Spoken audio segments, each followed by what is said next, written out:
se tiene que cumplir. Pero yo le voy a decir algo: cuando venga el día del Señor a levantar a su iglesia, nosotros no solamente pasaremos martes, pasaremos miércoles y llegaremos hasta la presencia del Rey de Reyes y Señor de Señores.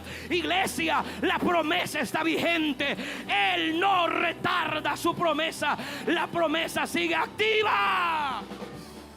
Hay que seguir corriendo esta carrera cristiana. Segunda carta de Pedro, capítulo 3.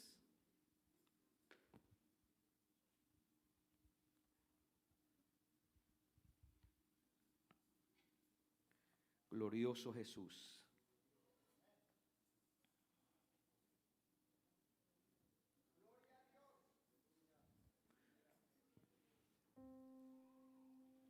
¿Lo encontró, iglesia? Mire lo que dice la palabra. Segunda carta de Pedro, capítulo 3, y consideramos el versículo 9.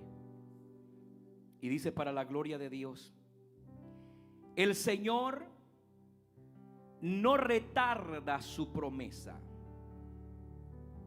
según algunos la tienen por tardanza, sino que es paciente para con nosotros. Y mire qué interesante lo que lee: no queriendo que ninguno perezca, sino que todos procedan al arrepentimiento. Quiero predicar bajo el tema tiempos finales. Oramos. Padre, gracias te damos por esta gloriosa y bendecida palabra que hemos leído. Espíritu de Dios, habla nuestras vidas. ¿Por qué no se atreve a decirle al Señor: Señor, habla a mi vida? Yo necesito no solamente oír, sino recibir y entender el mensaje de Dios para mi vida. Espíritu Santo, edifícanos a través de tu palabra. Que al salir de este lugar, toda esta congregación y las personas que ahora mismo están a través de las redes sociales en cualquier parte del mundo, también ellos reciban el impacto de la palabra. Espíritu de Dios, rompe cadena, rompe atadura. Que todo lo que quiera levantarse en contra de la palabra hoy se sujeta en el nombre poderoso de Jesús de Nazaret, para que la palabra con libertad pueda fluir, para que la palabra con libertad, aleluya, pueda penetrar lo más profundo de nuestros corazones, pueda discernir las intenciones que hay. Espíritu de Dios, tráenos una palabra, aleluya, para que pueda confortarnos, para que pueda ponernos alerta de que estamos viviendo en tiempos finales, aleluya. Gracias te damos en el nombre de Jesús, amén y amén. Vamos, celebre la palabra del Señor. Glorioso Jesús, bendito sea el nombre del Señor. Iglesia, nos ha tocado vivir en una generación marcada por la incertidumbre, rodeado de las guerras, el relativismo moral, la apostasía espiritual que ha golpeado de alguna manera a muchas iglesias de sana doctrina, pero que también eso ha detenido el avance. Ha detenido, hermanos, el avance de la obra del Señor. Pero que todo esto ya se venía hablando desde mucho tiempo atrás, y todo apunta hacia el cumplimiento de las profecías bíblicas. ¿Sabe que a mí me llamó mucho la atención que el contexto, hermanos, de la segunda carta de Pedro, capítulo 3, versículo 9, ese versículo es un mensaje escatológico? El apóstol está respondiendo a los burladores que negaban la segunda venida de Cristo, mientras ellos interpretaban la aparente demora de la venida del Señor. Pero aquí el apóstol revela una verdad que es fundamental para nuestros tiempos, aleluya. Y él revela que la tardanza de la venida de Cristo en realidad simple y sencillamente demuestra la misericordia y la gracia de parte de Dios para todos los seres vivientes en la tierra. Significa que la paciencia divina no es, hermanos, una ausencia del juicio eterno, sino una extensión de la gracia antes del juicio final sobre la tierra. Aleluya. Quiero hablar por lo menos de 4 puntos que son sumamente relevantes. En primer lugar, la promesa de Dios sigue vigente aunque el mundo lo cuestione. Regresemos nuevamente a nuestra escritura, capítulo 3, versículo 9, parte A. El Señor no retarda su promesa. La palabra promesa, cuando regresamos al original, en el griego esta palabra promesa es espangilia. Y esa palabra en el griego no describe simplemente una declaración de intención, sino un compromiso vinculado, basado en el carácter de la persona que da la promesa. Lo que el apóstol Pedro afirma es que la segunda venida no depende de las circunstancias humanas, sino que depende de la fidelidad divina de Dios. Pues Dios es un Dios, hermanos, que extiende sus promesas, o sea, que alarga su misericordia. Y si hay algo que debemos entender es que nosotros servimos a un Dios que nunca ha mentido. Y Él no miente cuando da una promesa a su pueblo. Él es paciente, o sea, Él alarga su misericordia, pero tarde que temprano sus promesas tendrán su cumplimiento. Ahora, abra su Biblia nuevamente y acompáñeme por favor al libro de Números, capítulo 23. Y por favor lea conmigo el versículo 19. Números capítulo 23, versículo 19. Nos enseña que Dios no es hombre. ¿Por qué dice que Dios no es hombre? Porque nosotros los seres humanos podemos, hermanos, prometerle algo a alguien y no cumplimos. Yo me recuerdo que mi padrastro, cuando estaba vivo, me dijo un día: hijo, me dice, cuando salgas de high school te voy a comprar un carro. O sea, me prometió un carro. Lo enterramos el año pasado, pero el carro nunca vino. O sea, y es una promesa que la llevaré el resto de mi vida. No llegó. De repente, como padres damos promesas y no las cumplimos. Y muchas veces, escuche bien, como hijos de Dios, a veces le prometemos al Señor algo. Le prometemos nuestro servicio, nuestra entrega, vivir en santidad, en rectitud, en fidelidad. Pero por la circunstancia de la vida le fallamos a Dios. Por eso es que el versículo dice: Dios no es hombre. Dios no está en esa posición de vacilar. Cuando Dios da una promesa, téngalo por seguro de que Dios va a cumplir esa promesa. Si Dios le dio promesa a tu generación, a tu familia, de salvarla, aunque todavía no veas a los tuyos servirle al Señor, pero si el Señor te dio la promesa de que tu casa le iba a servir al Señor, en el tiempo de Dios, en el cairo de Dios, Dios moverá cielo y tierra, aleluya, para cumplir y activar esa promesa en ti y en tu familia. familia y en tu generación. Alguien puede dar un gloria a Dios. Vamos, levante su mano y dígale: yo sigo esperando en la promesa de Dios. Dele la gloria al Rey. Vamos, dele la alabanza. ¿Se da cuenta que Dios es muy diferente a nosotros? Por eso es que Dios no es hombre para que mienta, ni hijo de hombre para que se arrepienta. Dios, en su soberanía eterna, lo conoce todo de nosotros. Antes que nosotros naciésemos, Él nos conoció.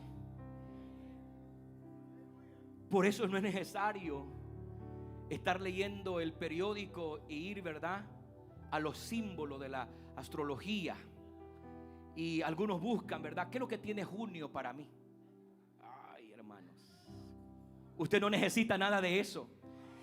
Si usted quiere conocer su presente y su futuro, vaya a la presencia de Dios y Dios te va a revelar los próximos meses, los que vienen en camino. Tenemos un Dios que conoce nuestro pasado, vive en nuestro presente, pero nos está esperando al otro lado, en el futuro, cuando tengamos que cruzar nuestro mar hacia la eternidad. Ahí nos estará esperando Dios. Dios nos conoce completamente bien quiénes somos.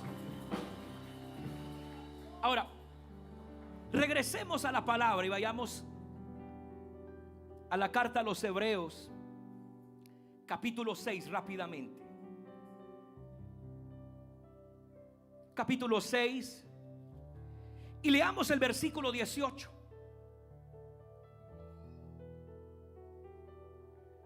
Porque por dos cosas inmutables, en las cuales es imposible que Dios mienta, tengamos un fortísimo consuelo. O sea, un fuerte consuelo, los que hemos acudido por asiarnos, o sea, por arrebatar, por tomar de la esperanza puesta delante de nosotros. Iglesia, el aparente retraso de la venida de Cristo no es una falla del plan divino. No es que Dios se haya olvidado, que Dios nos falló, no. En estos tiempos finales, la palabra del Señor enseña que aumentaría el cuestionamiento de la venida de Cristo, la indiferencia espiritual. Pero esto es algo que ya se nos había anunciado. Y se nos dice, y vamos a regresar toda la iglesia a nuestra porción principal, a la segunda carta de Pedro, y vamos a ir un poquito rápido, capítulo 3. Quiero que lea conmigo desde el versículo 3 en adelante, porque ahí nos vamos a dar cuenta de que a Dios no se le ha olvidado. Él no miente, Él no ha fallado. A pesar de que hay gente cuestionándonos, ¿será que ese Jesús que prometió volver regresará?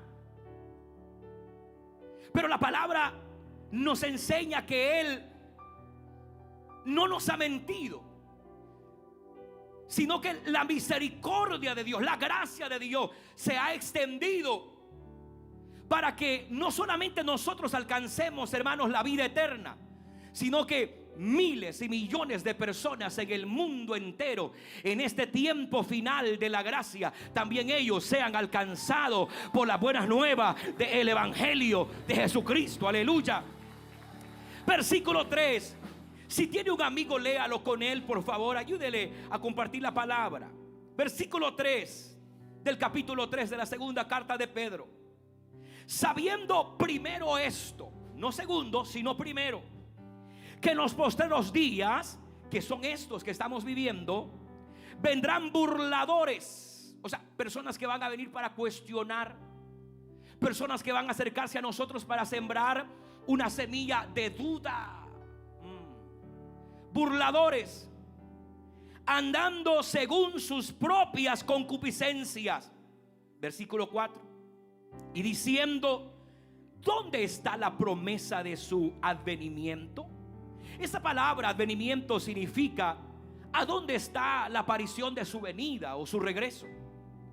Porque desde el día en que los padres durmieron, todas las cosas permanecen así como desde el principio de la creación.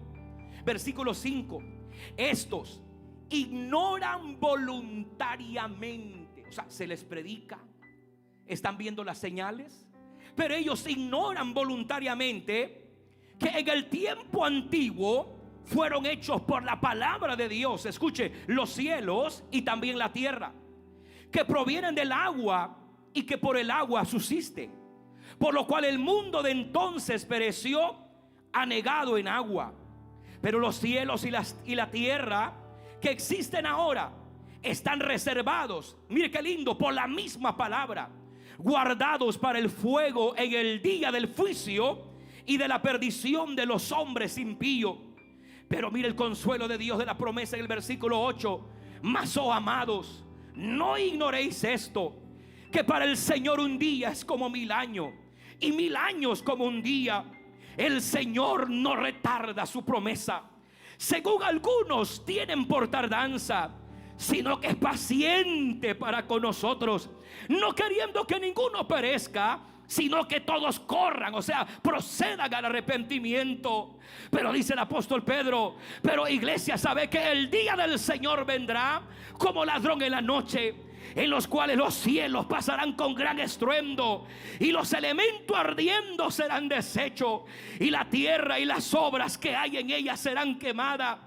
Puesto que todas estas cosas han de ser deshechas, ¿cómo no debéis vosotros andar en santa y piadosa manera de vivir, esperando y apresurándonos para la venida del día de Dios, en el cual los cielos, aleluya, encendiéndose serán deshechos, y los elementos serán quemados y se fundirán? Pero nosotros esperamos, según sus promesas, cielos nuevos y tierra nueva, en los cuales mora la justicia de Dios. Iglesia, yo quiero recordar del día de hoy: tenemos esperanza viva por la palabra. La palabra no ha pasado de moda.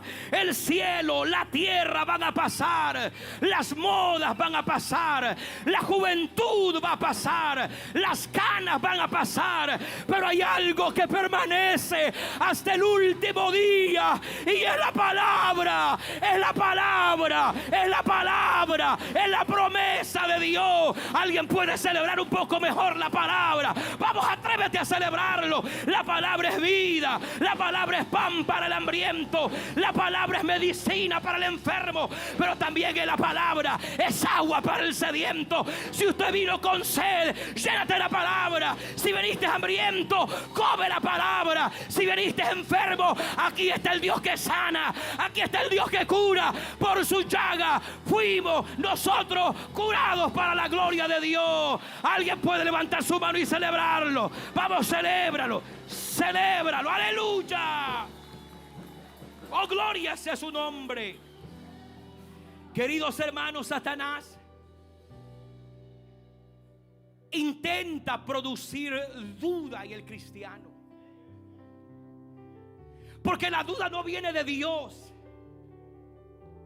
La duda viene desde el momento que la serpiente habló con la primera mujer, con Eva, y sembró duda en ella cuando le dijo: no es cierto, no vas a morir, Eva. Dios sabe, le dice la serpiente, que el día que comas serás igual a Dios. Y Eva dijo: ¿seré igual a Dios? En ese momento, cuando sembró esa duda, lo que la mujer, lo que Eva quería era transformarse en una pequeña diosa. Hoy las mujeres de Hollywood, hoy ya no le dicen las grandes estrellas, hoy les dicen las divas. Y esa palabra divas viene de diosas. O sea, lo que le está diciendo, sos una pequeña diosa. Y eso era lo que Eva quería, convertirse en una diva, en una pequeña diosa. Satanás es bien astuto, gloria al Señor. El enemigo va a querer desanimarnos acerca de la venida de Cristo. Pero sabe, hermanos, que una iglesia que pierde la expectativa del regreso de Cristo pierde también la urgencia de vigilar y de vivir en santidad. Por eso el enemigo es muy astuto, queriendo sembrar duda, que el Señor ya no va a regresar, que el Señor tarda. Oh, gloria al nombre del Señor. Mire, aleluya, Elon Musk con su nuevo proyecto se preparan en los próximos meses para subir al planeta Marte y empezar a construir. Esa es una noticia a nivel mundial, pero ya la Biblia lo ha anunciado. Si te fueres a las estrellas, de ahí dice el Señor, te voy a derribar. Todo se tiene que cumplir. Pero yo le voy a decir algo: cuando venga el día del Señor a levantar a su iglesia, nosotros no solamente pasaremos Marte, pasaremos miércoles y llegaremos hasta la presencia del Rey de Reyes y Señor de Señores. Iglesia, la promesa está vigente. Él no retarda su promesa. La promesa sigue activa. Hay que seguir corriendo esta carrera cristiana. Sabe que cuando oímos la palabra de verdad, cuando nos congregamos como pueblo de Dios, eso nos ayuda a prepararnos para el eminente regreso de Cristo por segunda vez. En segundo lugar, la paciencia de Dios es una manifestación de su misericordia. Y regresemos a la segunda carta de Pedro, capítulo 3, versículo 9, y vamos a ver la parte C. Estamos haciendo una exégesis de este versículo. Parte C del versículo 9: sino que es paciente. Diga conmigo, paciente. ¿Para quién, hermanos? Para con nosotros.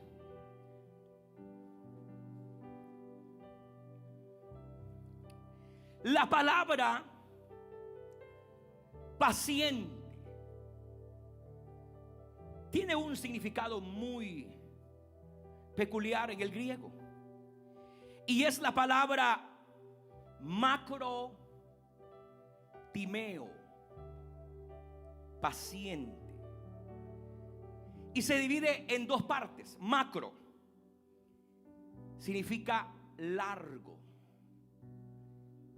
Timos o timeos significa ira o pasión intensa. En otras palabras, cuando el apóstol está diciendo que él es paciente, lo que significa es tardar mucho antes de ejercer su juicio.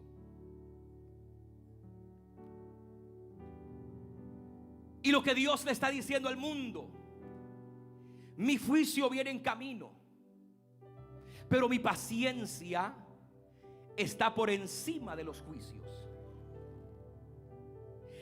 Dios posee autoridad para juzgar, pero Dios ha escogido extender su misericordia, como dice el apóstol, a favor de nosotros, la humanidad. Ahora, en el Antiguo Testamento, la misma palabra paciente en hebreo tiene una connotación muy interesante. Y en hebreo esa palabra es erek apayim, que significa, y esto es algo que los hebreos usaban, largo de nariz. Cuando a un judío usted le dice que es largo de nariz, es una expresión en su idioma para describir a alguien que es lento para airarse. ¿Habrá alguien aquí largo de nariz? Amén. Que es lento para airarse. Así es Dios. Y lo podemos conocer por esa característica, que Dios es un Dios extremadamente paciente. lento para la ira. Y la Biblia dice que es grande en misericordia. Ahora, quiero que vayamos al libro de Éxodo, capítulo 34. Por favor, comparta con su vecino si usted le encuentra antes que él. Éxodo capítulo 34, versículo 6 y versículo 7, para que podamos entender de que Dios ha mostrado su paciencia a lo largo del tiempo. Versículo 6. Y pasando Jehová por delante de él, que era Moisés, proclamó: Jehová, Jehová, fuerte, misericordioso y piadoso, tardo para la ira y grande en misericordia y verdad, que guarda misericordia. Miren qué maravilloso cómo Dios se describe en su paciencia. Dice el 7, que guarda su misericordia a millares, que perdona la iniquidad, la rebelión y el pecado, y que de ningún modo tendrá por inocente al malvado, que visita la iniquidad de los padres sobre los hijos y sobre los hijos de los hijos, hasta la tercera y la cuarta generación. Así es Dios de paciente. Si no sirviéramos a un Dios tan paciente, nos hubiese pasado lo que le pasó a Ananías y a Zafira, y quizás serían contados los miembros de esta iglesia. Pero tenemos un Dios que, a pesar, hermanos, que no le servimos como Él desea que le sirvamos, Él es demasiado paciente en su misericordia, y su favor se extiende hasta la tercera y la cuarta generación. Por eso es que todavía estamos con vida, para honrarlo, para celebrarlo. Yo quiero decirle que ninguno de ustedes ni mi persona es buena. Por eso es que no le podemos decir a las personas: mire, usted es un hombre bueno, usted es una mujer buena. No, aleluya. Jesús mismo dijo: no me llamen ni a mí bueno, sino solamente mi Padre es bueno. Gloria al Señor. Iglesia, la cruz es la máxima evidencia de la paciencia divina de Dios. Dios no ignora el pecado. Dios castigó el pecado en la cruz, en Cristo. Por eso es que cada vez que un pecador viene a los pies de Cristo, o que le fallamos a Él y reconocemos que le hemos fallado, ese pecado es castigado en Cristo por el sacrificio de la cruz. O sea que la paciencia actual existe porque la justicia fue satisfecha en el Calvario. Y lo voy a llevar a la Biblia. Vamos a Romanos capítulo 5 rápidamente. Romanos capítulo 5 versículo 8. Mire qué interesante. Dice Pablo: mas Dios muestra su amor, ¿cómo dice, iglesia?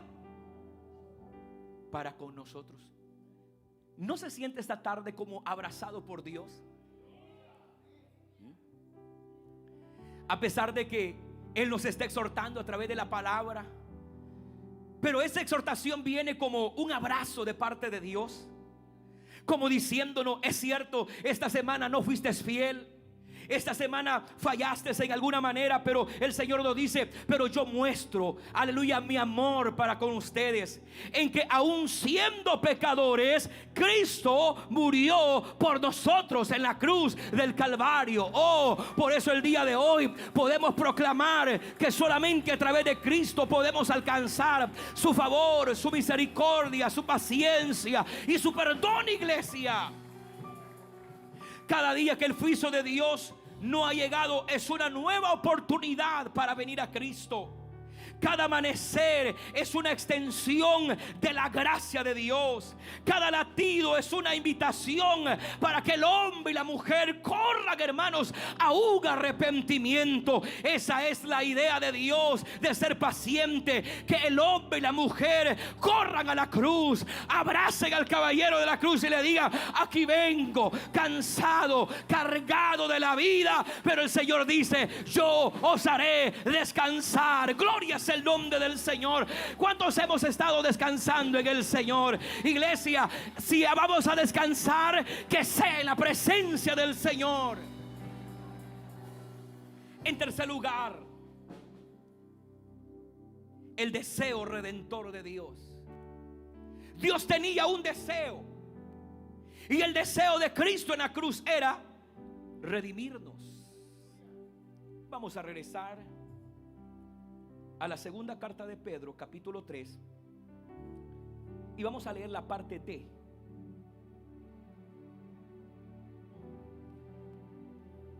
Para ir desmenuzando frase por frase. Capítulo 3, versículo 9, parte D. No queriendo que ninguno perezca. Diga conmigo: no queriendo. La palabra queriendo en el griego es boulomai, y se refiere a una intención deliberada o propósito de deseo. Y lo que el apóstol Pedro revela es el corazón compasivo de Dios al escribir la frase no queriendo. Diga conmigo: no queriendo. Es como cuando usted le dice a su hijo, a su hija: te mereces, ¿verdad?, que te castigue, pero no lo voy a hacer. No queriendo. Y sabe que la Escritura enseña dos verdades simultáneas. Número uno es que Dios es un Dios soberano, está por encima de que o de las cosas que nosotros los humanos hacemos. Pero también la palabra nos enseña, en segundo lugar, que el hombre, y escuche esto, iglesia, el hombre es responsable de sus decisiones. Las decisiones que hemos tomado o las que vamos a tomar, ojo, o las que vamos a tomar en esta semana, en este mes, en este año. Escuche, usted y yo somos responsables de cada una de las decisiones que vayamos a tomar en la vida, ya sean buenas decisiones o malas decisiones. Aleluya. Y tarde que temprano, cada una de esas decisiones nos van a pasar factura para recompensarnos para bien o para eliminarnos de esta carrera. Así es que, iglesia, mucho cuidado a las decisiones que usted y yo estemos a punto de tomar. Yo le voy a dar un consejo por esta Biblia que usted y yo cargamos. Las decisiones que vayamos a tomar en la vida, asegurémonos que vayan de acuerdo a la palabra del Señor. Dígale: Señor, yo quiero tomar esta decisión, pero ¿qué es lo que la Biblia, lo que este manual me dice? ¿Puedo seguir o no puedo seguir? Iglesia, la Biblia, la palabra del Señor arrojará luz para decirnos: no tomes esa decisión, no te vayas por ahí, no te estés asociando con gente negativa, no te estés asociando con gente que no trae bendición a tu vida. Es la palabra del Señor. Usted y yo somos responsables de nuestras decisiones.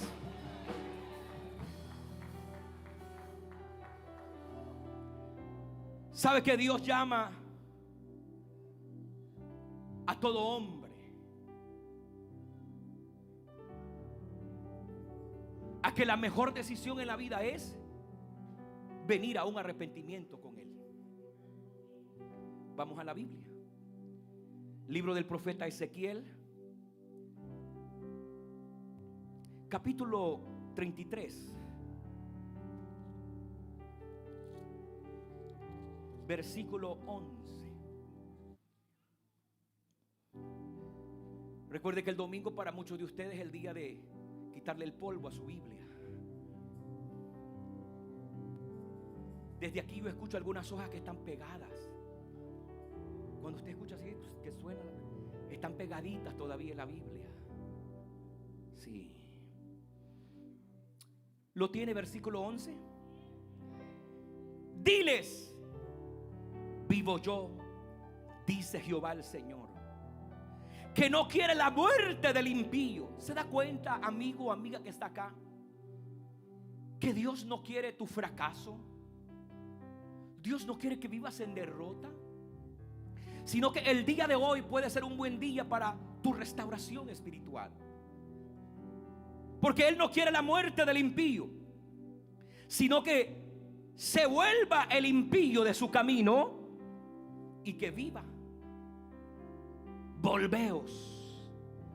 Volveos de vuestros malos caminos, o sea, de vuestras malas decisiones, para que no muráis. Hay personas que todavía llevan secuelas de las malas decisiones. Hijos que todavía llevan cicatrices por no haber escuchado el consejo de mamá o de papá. Jóvenes, las mejores personas que pueden darte un buen consejo, siempre y cuando sean personas espirituales, que amen a Dios, que teman a Dios, van a ser tus padres. Ellos te van a dar el mejor consejo. ¿Cuántos jóvenes han menospreciado el consejo de Dios y el consejo de sus padres? Y esas malas decisiones los han marcado para el resto de sus vidas. Hoy son jóvenes frustrados, jovencitas que salieron embarazadas, que se asociaron con la persona incorrecta y hoy viven una vida miserable. Hoy se arrepienten, pero ya es tarde. Jóvenes, al igual que nosotros los adultos, somos responsables de las decisiones que tomamos en la vida. ¿Por qué no le decimos al Señor, hermano Adrián: Señor, a partir de hoy, a través de tu palabra, yo quiero empezar a tomar decisiones que vayan acompañadas y respaldadas por la palabra de Dios? Que Dios sea nuestro consejero, que la palabra sea nuestro consejero. ¡Aleluya! Qué grande es el amor de Dios. Vamos a una cita bíblica y clásica, Juan capítulo 3 versículo 16, que ya deberíamos de sabernos de memoria.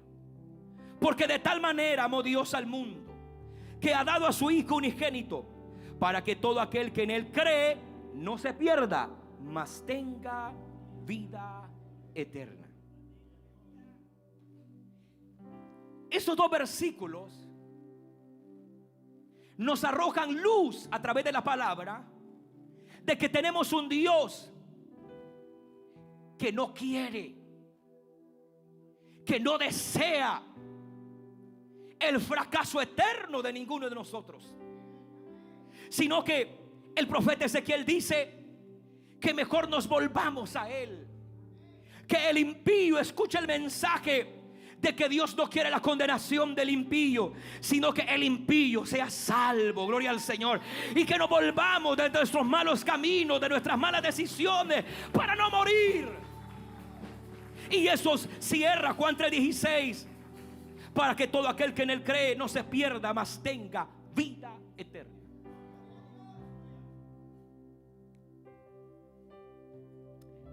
Muchas personas cristianas piensan que una vez nosotros estemos dentro de un ataúd, empieza nuestra eternidad. A usted le enseñaron mal y le pido disculpas, porque muchas veces tenemos que volver a reaprender. Desde el momento que usted vino a Cristo, su servidor fue un domingo cuando Cristo vino a mi vida. Yo recuerdo que en nuestro país, tiempo de verano, ya a finales del año 1989. Nosotros habíamos terminado la escuela dominical. Yo era un niño todavía. Y el cielo estaba azul, un día precioso. Yo nunca voy a olvidar. Si hay algo, hermanos, que uno nunca se olvida, es cuando Cristo vino a su vida por primera vez y fuimos salvos. Aleluya. Y fue a finales del 1989 cuando yo todavía andaba, era un niño, hermanos, yo andaba en chores. En muchas iglesias no le permiten que usted reciba al Señor en chores, pero a Dios no le importa la condición. Dice el Señor: venid a mí tal como estéis. Lo importante es que vengáis a mí para ser salvo. Y ese día, ese domingo, yo sentí el llamamiento de Dios. Yo no tuve la necesidad de que un predicador famoso o un pastor local me hiciera el llamado. Fue un llamado directo de Dios. Sentí el llamamiento de Dios en ese momento. Me fui a la iglesia. No era hora de servicio, pero estaba mi pastor ahí y un pastor invitado. Y yo le dije: pastores, yo siento la necesidad de recibir, siento el llamamiento de Dios. Y mi pastor me dice: hermano Joelito, usted todavía es un niño. Creo que todavía no tiene la edad ni el conocimiento de lo que es esta decisión de recibir a Jesús. Y yo levanté mi voz con autoridad y le dije: pastor, yo sé lo que quiero, y lo que yo quiero es confesar a Jesús como mi Señor y Salvador de mi vida. Cuando el pastor, aleluya, Alfaro Lariga, escuchó esas palabras, me dijo: pues no hay nada que hacer, levante su mano. Y yo recuerdo que ese domingo, a finales del 1989, su servidor levantó su mano en calzoneta. Era un niño, pero ese día yo pronuncié la palabra: yo te recibo como mi único y suficiente Salvador de mi vida. Y han pasado los años y los años, y todavía siento, aleluya, el fuego de Dios en mi vida. Todavía la promesa de Dios sigue vigente para aquellos que coronemos esta carrera y seamos fieles hasta el final. No se trata de empezar, se trata de terminar la carrera que tenemos por delante. Iglesia, hoy yo vino a decirte: levántate, avanza, reprende todo desánimo, reprende toda palabra negativa y dile al Señor: hoy nos levantamos como hijos e hijas de Dios y declaramos que las promesas de Dios son nuestras. ¿Cuántos alaban la gloria de Dios? Aleluya, dele su ofrenda de aplauso a Él.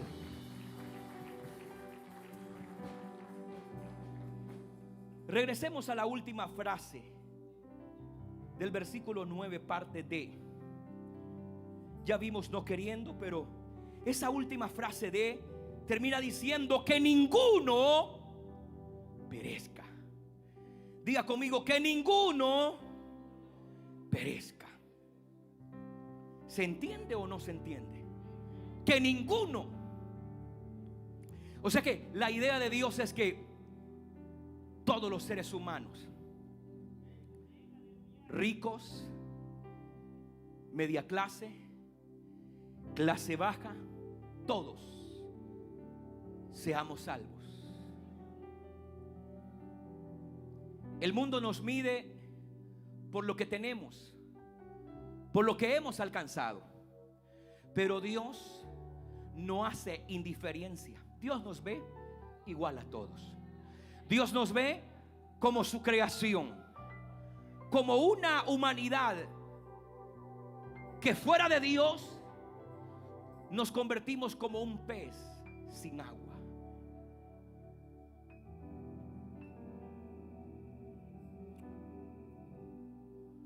Cuando hemos ido a pescar, tiramos la caña y sacamos los peces.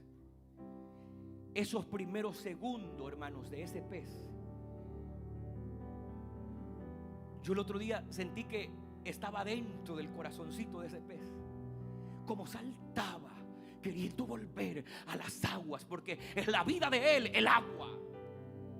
Brincaba, porque estaba desesperado de que ya no estaba en el lugar correcto. Queridos, sin la presencia de Dios somos como un pez sin agua. Nos vamos a ahogar, nos vamos a morir, vamos a estar en el sartén en alguna casa. Por eso es que la Biblia dice: no queriendo que ninguno perezca. ¿Sabe? La palabra perezca en el griego es apolotai, y se describe como una ruina eterna. Esa palabra en el griego, apoletai, ruina eterna, significa separación definitiva de Dios y condenación consistente. Lo que el apóstol Pedro nos está recordando cuando nos deja saber que Dios no quiere que ninguno perezca, es que nos recuerda a la humanidad que el infierno es real. Y es el anhelo de Dios que ninguno perezca para no ir a ese lugar. Pero también el apóstol nos recuerda que la eternidad es real con el Señor y que el juicio final también es real. Iglesia, queridos hermanos, las personas que están a través del internet, cuando se mencionan estas terminologías, las personas nos pueden cuestionar como gente radical, gloria al Señor. Pero yo quiero recordarle a los que están a través de las pantallas y los que estamos aquí localmente, iglesia, el infierno es real, la eternidad es real, el juicio donde estaremos delante de un Dios vivo también es real. Por eso dice Pedro, no queriendo que nadie perezca. Iglesia, es necesario mantenernos firmes en esta obra. Sé que van a venir luchas, sé que van a venir altas y van a venir bajas, pero hay que recordarnos que la mano poderosa del Señor estará con nosotros como poderoso gigante. Y cuando usted ya no quiera avanzar, Dios te va a levantar con poder y te va a decir, aquí va de mi mano, falta una milla más, falta un kilómetro más, falta un paso más a llegar a la eternidad. Iglesia, este no es el momento de renunciar. Este es el momento de decir, hoy más que nunca vamos a permanecer firme en la obra del Señor. Alguien puede bendecir su nombre. Vamos, celebre su presencia.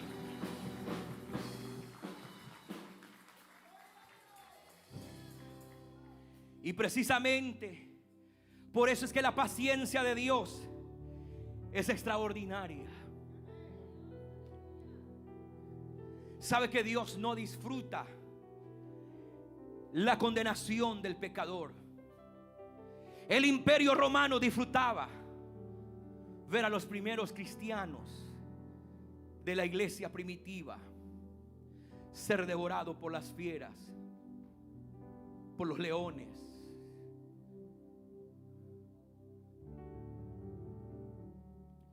Por eso es que es mi punto de vista. Si un día Dios le permite ir a Italia, es mi punto de vista, no deberíamos entrar, hermanos, a ese coliseo romano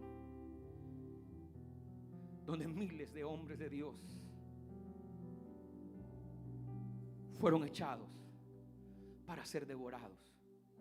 Ese lugar está manchado de sangre y el imperio aplaudía, celebraba.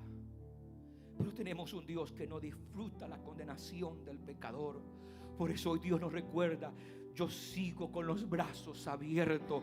Mi amado sigue abierto. La puerta de la gracia aún no se ha cerrado, gloria al Señor. Pero llegará el día cuando el tiempo mismo dará paso a la eternidad con Dios o a la separación con Dios. Y yo quiero que cuando llegue ese día final de mi vida, yo pueda encontrarme, aleluya, en la eternidad con Dios y no separado de Dios. Iglesia, vale la pena seguir de pie, vale la pena seguir creyendo y abrazando la promesa de que el Señor no retarda su venida como algunos la tienen por tardanza, aleluya, sino que Él es amplio, es paciente, no queriendo que ninguno perezca. Cierro en 5 minutos. En cuarto lugar, el arrepentimiento es la respuesta urgente ante estos tiempos finales. Cerremos nuestro versículo principal de la segunda carta de Pedro, capítulo 3, versículo 9, parte E. Sino que todos procedan, diga conmigo, al arrepentimiento. ¿Cuál es el anhelo de Dios?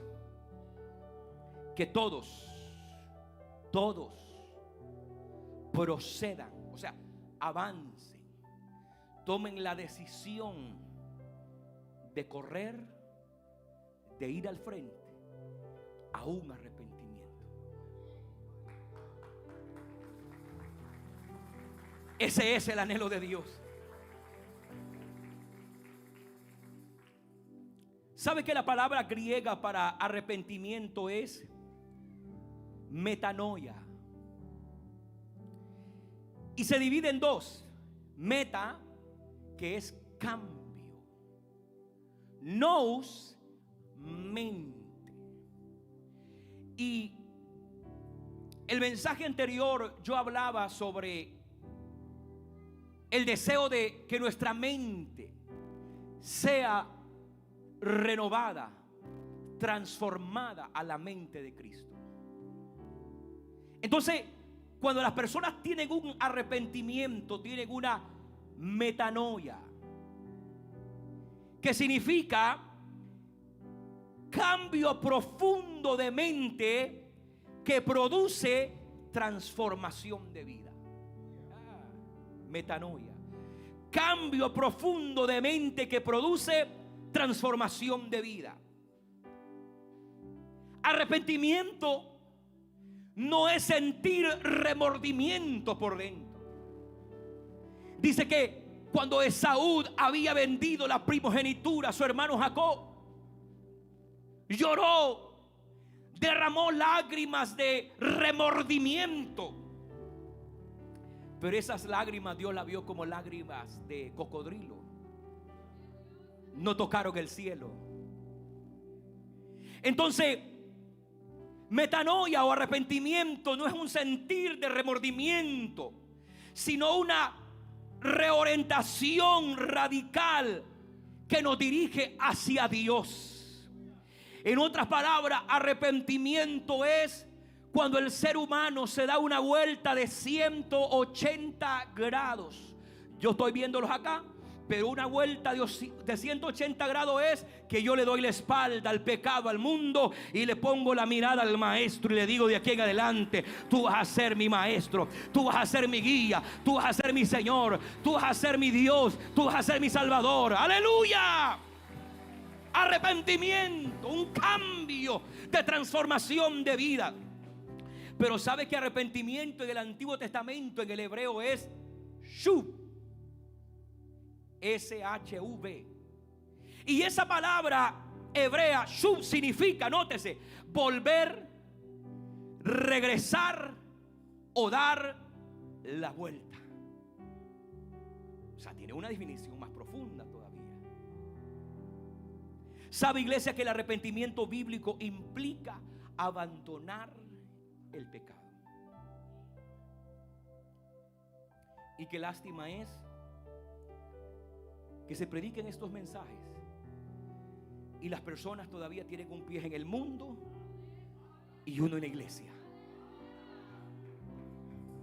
Arrepentimiento no es eso. Arrepentimiento no es estar nadando en dos clases de agua. No. En aguas dulces y en aguas saladas. No.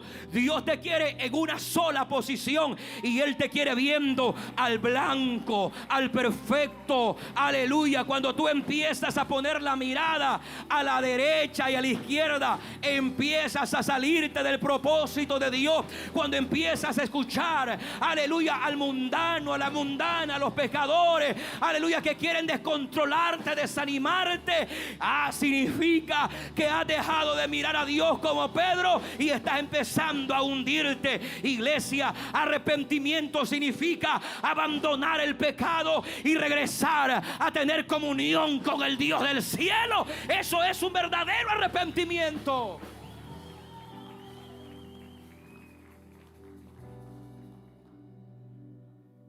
Acompáñeme al versículo 11. Porque el apóstol Pedro concluye el capítulo 3, versículo 11, con una pregunta. Léalo conmigo, el versículo 11. Y estoy cerrando. Puesto que todas estas cosas, dice el apóstol, han de ser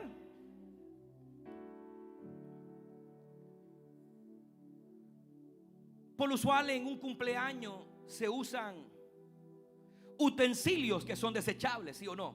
Los platos son desechables, el tenedor, el cuchillo, todo es desechable. Y lo desechable no se vuelve a guardar, se bota, porque es basura. Y dice el apóstol pues que todas las cosas han de ser desechas. Hermanos queridos, todo lo que el Señor nos va a dar en esta vida es desechable.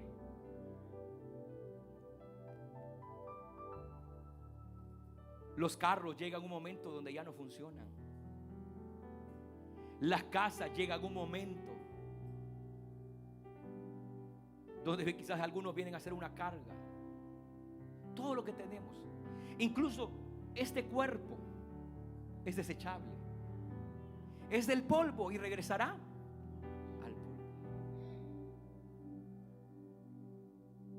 Pero dice el apóstol Pedro, no como pregunta, sino como una exclamación, porque hay un punto de exclamación. Y dice el apóstol, ¿cómo no debéis vosotros andar en santa y piadosa manera de vivir? ¿Cómo no debéis vosotros andar sabiendo que todo lo que logremos en la vida es desechable? Pero hay algo que no es desechable, y es la vida eterna, nuestra salvación en la eternidad con el Señor.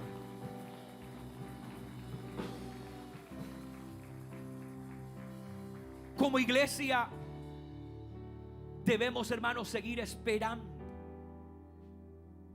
de aguardar esta promesa eterna, que la segunda venida de Cristo debe de producir en el cristiano fiel, en aquellos cristianos que se mantienen todavía de pie y firme, a pesar que estamos viviendo en una Sodoma y en una Gomorra, y a veces pareciera como que nos hemos quedado en Sodoma y Gomorra, pero ahí estarán los ángeles de Dios, los mismos ángeles que tomaron a Lot, aleluya, y su familia para sacarnos. Esos mismos ángeles nuevamente regresarán, no para sacar a la familia de Lot, sino para sacar a la iglesia de Cristo, a la iglesia del Cordero, de esta Sodoma y de esta Gomorra. Cuidado, iglesia, cuidado de tener la mentalidad como la mujer de Lot, que dice que iban saliendo de Sodoma y Gomorra, pero llegó un punto donde aquella mujer puso la mirada atrás y vio a Sodoma y a Gomorra y se convirtió en un monumento de sal.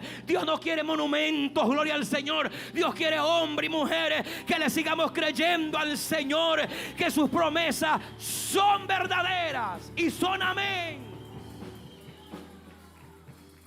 Para un cristiano fiel, la segunda venida de Cristo debe de producir un anhelo de vivir en santidad para Dios, de estar vigilantes, de proclamar hoy más que nunca el evangelio y de decirle al mundo que todavía hay esperanza para este mundo que agoniza en el pecado. La iglesia seguimos siendo la esperanza para este mundo. Gloria al Señor. Cuando usted va al doctor y te encuentran algún cáncer, te tienen que operar y sacarte ese tumor. Si a usted le duele la cabeza, se toma una píldora para el dolor. Gloria al Señor. Pero yo quiero decirle, la medicina, aleluya, para el cáncer del pecado se llama la iglesia. Es usted, soy yo. Nosotros somos la esperanza para este mundo que agoniza. Ahora, para los que tienen por tardanza la venida de Cristo, pareciera que para ellos su anhelo es conocer al anticristo. Para aquellos que tienen por tardanza su venida, es como diciendo, bueno, ¿Será cierto el anticristo? Todo lo que la inteligencia artificial, todo, hermanos, se va uniendo para un control mundial.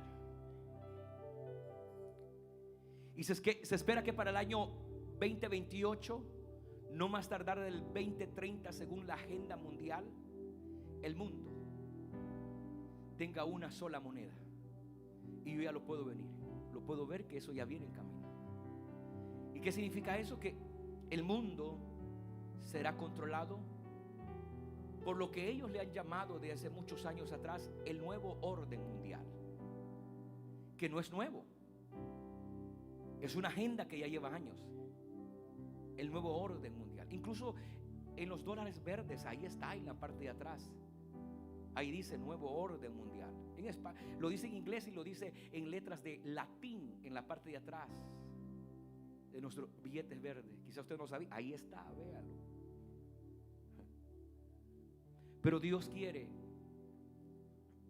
que la humanidad no tenga la necesidad de conocer al anticristo, sino que el anhelo de Dios es que un día la humanidad conozca a Cristo, a su Salvador. Mientras que el mundo busca señales, Dios todavía sigue buscando un corazón que desee volver a un arrepentimiento.